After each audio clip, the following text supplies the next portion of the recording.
बिस्मिल्लाहिर्रहमानिर्रहीम। Today's topic of discussion is metabolic response to injury. तो इस चैप्टर के टेबल या समरी को स्टार्ट करते हैं। समरी बॉक्स है बेसिक कॉन्सेप्ट्स के बारे में कि अगर आपने होम्योस्टेसिस को प्रिजर्व करना है फॉलोइंग इलेक्टिव सर्जरी, तो आपने जो पेरी ऑपरेटिव पीरियड है उसको स्ट्रेस फ्री बनाना है। तो नंबर 1 कीवर्ड होगा stress free peri operative period for homeostasis है। ओके, सही हो गया। इसके बाद है इससे अगला पॉइंट है कि रिससिटेशन करना होता है आपने किसी भी पेशेंट को, अगर कोई ट्रॉमा हुआ है या कोई और डिजीज़ है, फिर आपने सर्जिकल इंटरवेंशन करनी है और फिर आपने केयर प्रोवाइड करनी है। इससे आप होम्योस्टेसिस को अचीव कर सकते होते हैं। इसके बाद जब भी कोई हमारी बॉडी में एनर्जी होती है या इलनेस होती है या सर्जरी होती है, तो इस केस में कुछ रिस्पॉन्स होता है बॉडी का। एक न्यूरो एंडोक्राइन रिस्पॉन्स होता है, दूसरा साइटोकाइन रिस्पॉन्स होता है जिसको सीवियर इन्फ्लेमेटरी रिस्पॉन्स सिंड्रोम कहते हैं, और तीसरा फिजियोलॉजिकल रिस्पॉन्स होता है। ओके, सही हो गया। तो 3 तरह के रिस्पॉन्स होते हैं। पहला है न्यूरो एंडोक्राइन रिस्पॉन्स, जो कि इंजरी या ट्रॉमा की वजह से या इलनेस की वजह से होता है। अब जो न्यूरो एंडोक्राइन रिस्पॉन्स है, न्यूरो मीन्स के कुछ नर्वस सिस्टम है वो हार्मोन प्रोड्यूस करेगा। उसके 2 फेज होते हैं, एक्यूट फेज और chronic phase. Acute phase of neuro endocrine response में क्या होता है, एक्यूट फेज में हार्मोन की प्रोडक्शन बढ़ना शुरू हो जाती है। जो हाइपोथैलेमस होता है वो कुछ हार्मोन प्रोड्यूस करेगा, वो हार्मोन्स आगे पिट्यूटरी को स्टिमुलेट करेंगे और पिट्यूटरी आगे इन हार्मोन्स को प्रोड्यूस करेगा। इन हार्मोन्स के अंदर कॉर्टिसोल, ग्लूकागोन और एड्रिनलिन है। ओके, सही हो गया। तो पिट्यूटरी की सिक्रेशन बढ़ जाती है और कॉर्टिसोल, ग्लूकागोन और एपिनेफ्रिन की सिक्रेशन बढ़ जाती होती है। अब ये जो 3 हार्मोन्स होते हैं ये क्या करते हैं, ये शॉर्ट टर्म सर्वाइवल कराते होते हैं। ओके, जबकि क्रॉनिक फेस में क्या होगा, क्रॉनिक फेस में हाइपोथैलेमस की सप्रेशन होता है और इसके अलावा जो कॉर्टिसोल, ग्लूकागोन और एपिनेफ्रिन है उनका लेवल भी कम हो जाता है। तो जो था हमारा एक्यूट फेस था वो शॉर्ट टर्म सर्वाइवल के लिए होता है, लेकिन जो क्रॉनिक फेस है वो वेस्टिंग करा देता है। दूसरा रिस्पॉन्स है क्रॉनिक इन्फ्लेमेटरी रिस्पॉन्स सिंड्रोम, जो कि इंजरी के बाद देखने को मिलता है। जब भी टिश्यू की इंजरी होगी तो उसके नतीजे में प्रो इन्फ्लेमेटरी साइटोकाइन प्रोड्यूस होते हैं। दीज इंक्लूड इंटरल्यूकिन 1, इंटरल्यूकिन 6 और ट्यूमर नेक्रोसिस फैक्टर अल्फा। तो ओके, तो साइटोकाइंस बढ़ जाते हैं और जैसे ही साइटोकाइंस का लेवल बढ़ता है तो इसके बाद हमारी बॉडी में एक प्रोटेक्टिव मैकेनिज्म आता है। इन साइटोकाइंस के एंटागोनिस्ट प्रोड्यूस होना शुरू हो जाते हैं। और इनके सालुबर रिसेप्टर्स वगैरह प्रोड्यूस होना शुरू हो जाते हैं, लाइक इंटरल्यूकिन 1 RA या TNF सालुबर रिसेप्टर है। ठीक हो गया। तो साइटोकाइन के एंटागोनिस्ट है, इंटरल्यूकिन 1 रिसेप्टर एंटागोनिस्ट है या TNF सालुबर रिसेप्टर होते हैं, जो क्या करते हैं, जो कि इन्फ्लेमेशन को काउंटर करते हैं।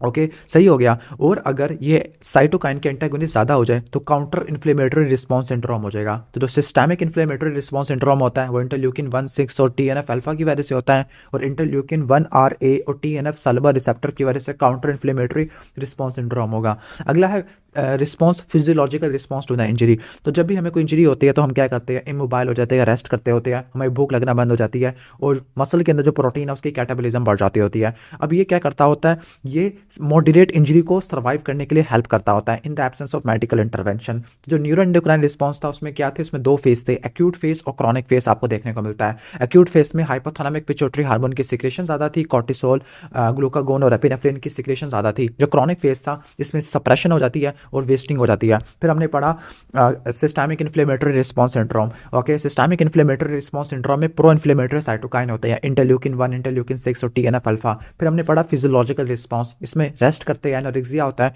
और कैटाबॉलिज्म होता है। ओके, अब जो न्यूरो एंडोक्राइन रिस्पॉन्स जो चलता था या न्यूरो एंडोक्राइन चेंजेस होती है उनके मकासद क्या होते हैं, क्या पर्पस होता है। नंबर 1, सबस्ट्रेट प्रोवाइड करना सर्वाइवल के लिए, कार्ब्स, प्रोटीन, फैट्स के सबस्ट्रेट प्रोवाइड करना सर्वाइवल के लिए। नंबर 2, एनाबॉलिज्म को रोक देना थोड़ी देर के लिए, कैटाबॉलिज्म बढ़ा देना और होस्ट डिफेंस को ऑप्टिमाइज करना। तो ये इनके होते हैं पर्पस, और ये पर्पस होते हैं शॉर्ट टर्म सर्वाइवल के लिए। लेकिन अगर ये लॉन्ग टर्म हो गया तो उसकी वजह से क्रॉनिक वेस्टिंग हो जाएगी। Okay, clear. उम्मीद है कि आपको अच्छे से समझ आ गया होगा।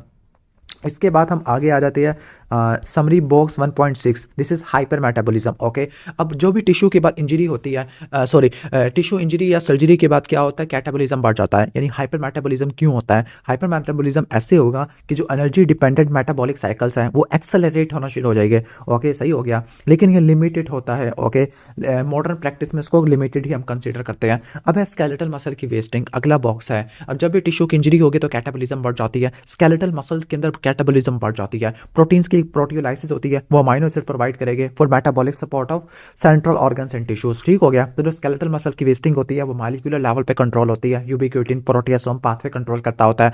अब इसकी वजह से क्या होगा, स्केलेटल मसल वेस्टिंग की वजह से इमोबिलिटी, हाइपरट्रॉफी, एट्रॉफी देखने को मिल सकती होती है। ओके, ठीक हो गया। ओके, तो क्या होगा, वेस्टिंग की वजह से बंदा रेस्ट करेगा, हाइपोस्टैटिक निमोनिया भी हो सकता है, डेथ भी हो सकता है अगर प्रोलॉन्ग रिस्पॉन्स है। इसके बाद हेपेटिक एक्यूट फेज रिस्पॉन्स है। अभी हमने स्केलेटल मसल का देखा, अब हेपेटिक में क्या होगा, जब लीवर लीवर के अंदर एक्यूट फेज रिस्पॉन्स आता होता है तो लीवर के अंदर कुछ प्रोटीन्स बढ़ना शुरू हो जाती है। जो पॉजिटिव प्रोटीन्स होती है वो CRP होता है, उनके लेवल बढ़ जाता होता है। जो नेगेटिव रिएक्टेंट्स होते हैं उनका इन्फ्लेमेशन में लेवल कम हो जाता है, लाइक एल्ब्यूमिन। तो CRP पॉजिटिव रिएक्टेंट है और एल्ब्यूमिन नेगेटिव रिएक्टेंट होता है। इसके बाद changes in body composition. Body composition में क्या चेंज देखने को मिलता है? जब भी सर्जरी होगी एनाबॉलिज्म कम होती है, कैटाबॉलिज्म ज़्यादा होती है। कैटाबॉलिज्म की वजह से फैट मास, स्केलेटल मास कम हो जाएगा, लेकिन जो बॉडी वेट है वो ज़्यादा हो जाएगा। क्यों ज़्यादा हो जाएगा? Because of expansion of extra cellular fluid space. Body weight बढ़ गया लेकिन फैट और स्केलेटल मसल मास कम हो गया। वो कौन से अवॉइडेबल फैक्टर्स होते हैं जो कि इंजरी के रिस्पॉन्स को बढ़ा देते होते हैं? नंबर 1 जिनको आप अवॉइड कर सकते हैं। ओके, नंबर 1, हैमरेज अगर बहुत ज़्यादा हो तो इसकी वजह से इंजरी का रिस्पॉन्स ज़्यादा आएगा। Hypothermia, tissue oedema, tissue under perfusion, starvation या इमोबिलिटी, यानी ब्लड सप्लाई कम है, हैमरेज है, हाइपोथर्मिया, एडिमा, इस केस में क्या होगा? ये अवॉइडेबल फैक्टर्स होते हैं जो मजीद इंजरी के रिस्पॉन्स को बढ़ा देते होते हैं। तो ये तो हमने पढ़ा प्रोटेक्टिव फैक्टर, अवॉइडेबल फैक्टर। और इसके बाद है प्रोएक्टिव अप्रोच, ताकि हम इसकी अननेसेसरी स्ट्रेस रिस्पॉन्स को अवॉइड करें। तो हमने सर्जरी जब भी करनी है मिनिमली एक्सेस टेक्निक आपने इस्तेमाल करनी है। नंबर 2, जो पेनफुल स्टिमुलस होता है आपने उसको ब्लॉकेट करना है। GA से कर सकते हैं, स्पाइनल या एपिड्यूरल एनाल्जेसिया दे सकते हैं। स्टारवेशन के पीरियड को कम से कम बनाना और अर्ली एम्बुलाइजेशन या मोबिलाइजेशन करनी होती है। तो हमने पढ़ लिया chapter number 1 metabolic response to injury. ठीक हो गया? तो उम्मीद है कि आपको सही से समझ आ गया होगा। इससे सबसे पहले हमने stress free peri operative period देखा, फिर हमने पढ़ा न्यूरोएंडोक्राइन रिस्पॉन्स जिसके एक्यूट या क्रॉनिक फेज थे, फिर हमने सिस्टमिक इन्फ्लेमेटरी रिस्पॉन्स सिंड्रोम पढ़ा जिसमें प्रो इन्फ्लेमेटरी साइटोकाइन थे, और काउंटर इन्फ्लेमेटरी रिस्पॉन्स सिंड्रोम पढ़ा, फिजियोलॉजिकल रिस्पॉन्स पढ़ा जिसमें इमोबिलिटी, एनालेक्सिया, कैटाबॉलिज्म होता है, पर्पस ऑफ न्यूरोएंडोक्राइन रिस्पॉन्स पढ़ा कि सबस्ट्रेट प्रोवाइड करना, एनाबॉलिज्म को पोस्टपोन करना, होस्ट डिफेंस को ऑप्टिमाइज करना।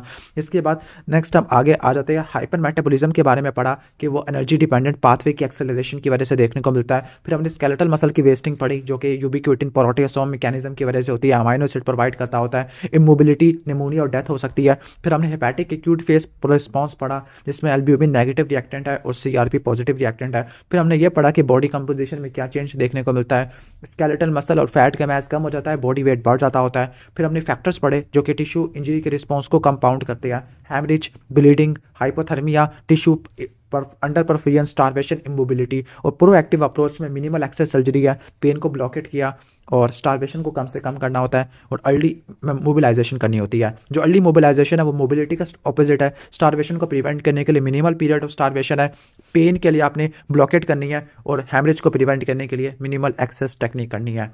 तो 8 मिनट की वीडियो बनाई है। अगर आपको ये अच्छा लगा है पहले चैप्टर का मेटाबॉलिक रिस्पॉन्स टू इंजरी का, तो आपने वीडियो को लाइक कर देना, और मज़ीद ऐसी वीडियो देखना चाहते हो तो चैनल को सब्सक्राइब कर देना।